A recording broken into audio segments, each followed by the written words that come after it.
I think the Pittsburgh Steelers are faced with a incredibly difficult decision on their hands. A decision that sounds blasphemous when you hear all the details and all the reasons for one side or the other. But I think a decision that they need to make. We know who TJ Watt is. TJ Watt is one of in a long line of incredible defensive players that has walked through the Pittsburgh Steelers locker room, walked through the Pittsburgh Steelers organization, from Troy Polamalu to Marvin or to Harrison. We know the greatness. We know the lineage that radiates Steelers football. TJ Watt is one of the greatest defensive players the organization has ever seen. TJ Watt is one of the best defensive players in all of football we have ever seen. And right now, I think he's going through contract disputes. He would like a new contract. I think this is the end of his deal, and he wants a new contract. And I don't know how it's going, but I know that if you look at this picture behind me, all my YouTube listener or YouTube viewers, all my DSP listeners, I apologize, but I have a picture of TJ Watt trucking up the deuces. That's what he put on his Instagram, which could be cryptic for something. Who knows?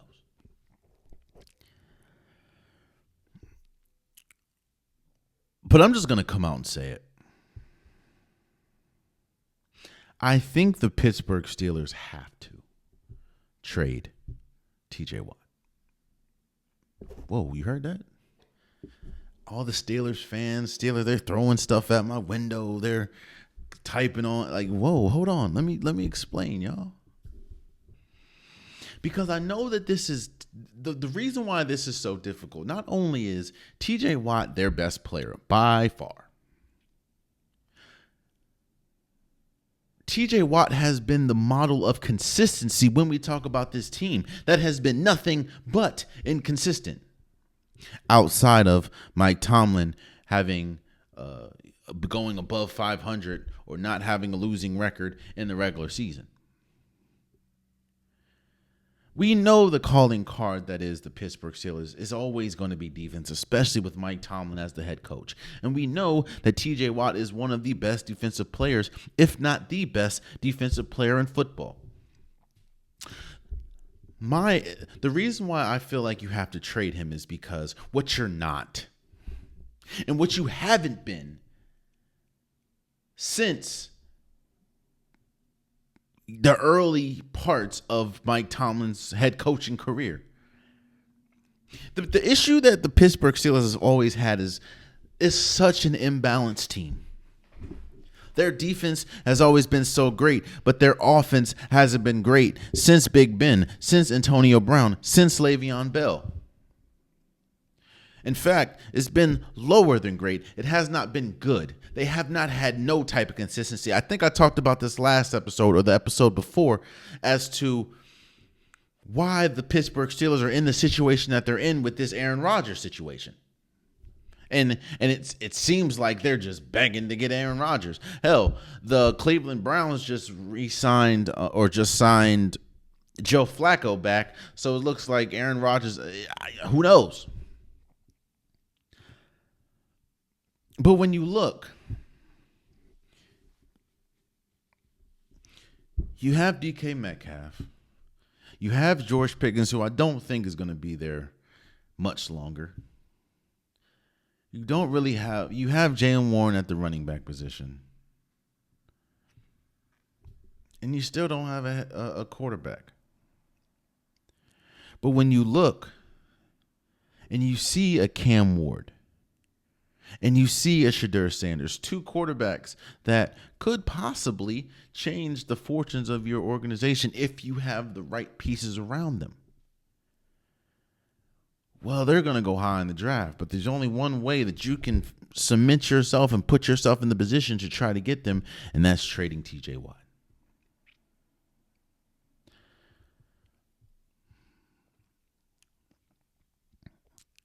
I know that they say that this is an offensive heavy league. And when you look at some of the rule changes and you look at how the game is being talked about and how the game gets broadcast, I understand what people are saying. But if you look at the previous champions, when you look at the Eagles, when you look at the Chiefs, hell, even the people that haven't won, if you look at the 49ers when they went to the championship, if you look at the team like the Ravens, if you look at a team like, I don't know, probably those teams, the Bills, maybe not the Bills. But when you look at the teams that have had the most success, while yes, they've been good offensively, they've had a generational talent, whether we talk about Lamar Jackson, Patrick Mahomes, Josh Allen, Jalen Hurts,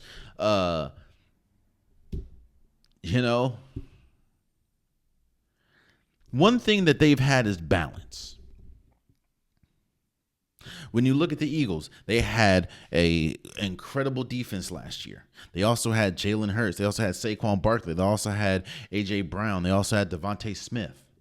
When you look at the year before, the Chiefs, yes, you have Patrick Mahomes. Yes, you have Travis Kelce, but you also have Chris Jones.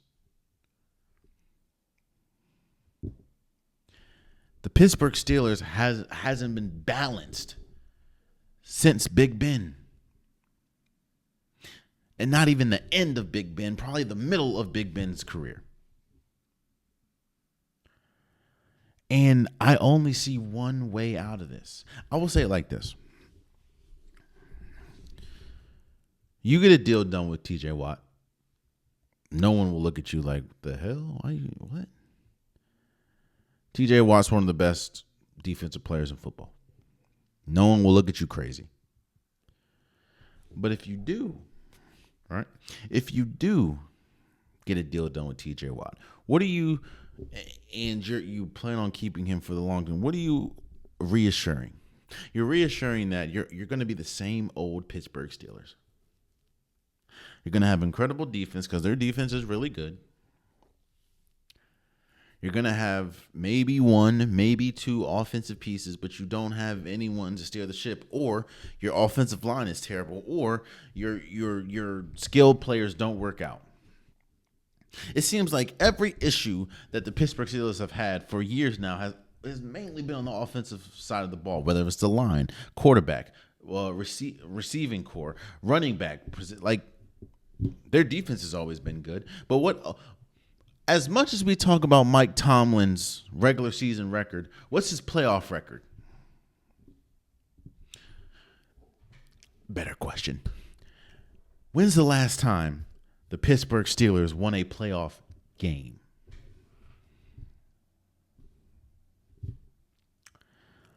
I'm not saying that TJ. In fact, I'm not saying that TJ Watt is trash. I'm actually saying, on the contrary, TJ Watt is pretty much the only bargaining chip that can really change the trajectory of the Pittsburgh Steelers' future.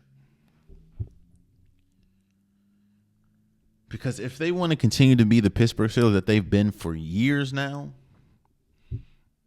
and I understand it's not a bad place. It's not a bad place to keep making it to the playoffs. It's not a bad place to not finish under 500. It's not a bad place, But when we're talking about a storied organization, a storied franchise, a franchise that has as many championships as they have, a franchise that has coined the name the Steel Curtain, a franchise that had the bus, a franchise that had, Antonio Brown before he went left, a franchise that knows winning.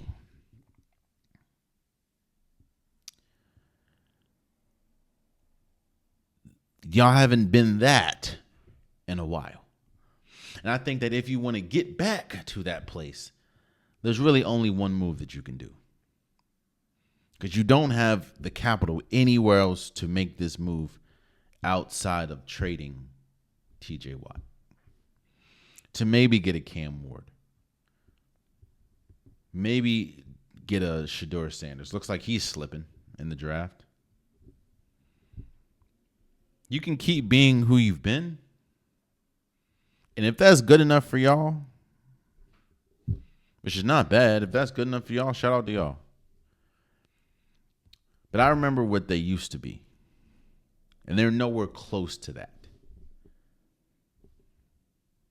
And there's really only one move that they can make to get close to that. And as unfortunate as it is probably trading their best player. Oh, man, you stayed to the end of the video. I appreciate you. If you like what you saw, be sure to hit that subscribe button so you'll never miss any content from your boy. You can also go back and watch past episodes, past clips, and don't forget that the Unpopular Podcast, new episodes drop every Wednesday and Saturday. Appreciate you.